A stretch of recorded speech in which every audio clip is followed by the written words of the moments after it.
ये हालत देश के अंदर है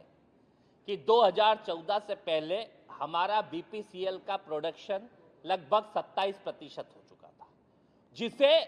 जो फायदे की कंपनी को घाटे में लाके, किसके कारण, बड़े बड़े उद्योगपतियों के कारण 10 साल के अंदर घाटे में लाके उसके प्रोडक्शन को 27% से घटा के 7-8% कर दिया गया और पूरी तरीके से इस सरकार को विदेशों पर निर्भर करा, क्योंकि ये सरकार ने वादा तो करा था कि हम आत्मनिर्भर भारत बनाएंगे, पर 10 दिन में इनके आत्मनिर्भर भारत के पोल खुल गए कि 10 दिन हुए और पूरे देश को लाइन में लगा दिया।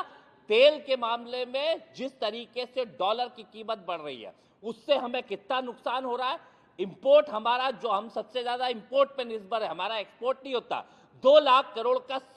देश का नुकसान हो रहा है। रोज 1 रुपए की जब कीमत बढ़ रही है डॉलर के मुकाबले, तो 72,000 करोड़ का बिगर कुछ खरीदे, बिगर कुछ भेजे, हमारी देश की जनता का नुकसान हो रहा है। नीति नियत, जो अंतर्राष्ट्रीय नीति नियत है, खेखे खीखी करने से नहीं चलती, हाथ मिलाने से, झप्पी देने से नहीं चलती, नमस्ते ट्रंप और इससे नहीं चलती है, अब की बार ट्रंप सरकार से नहीं चलती है। नीतियां चलना चाहिए सिर्फ देश के अंतिम पंक्ति का भला कैसे हो, इस देश के अंतिम पंक्ति के व्यक्ति के अधिकारों को कैसे हम ध्यान रखें, और इस देश के हितों को ध्यान में रखते हुए सिर्फ नीतियां बनना चाहिए। और इस सरकार की नीति सिर्फ उद्योगपतियों के भरोसे पे चल रही है।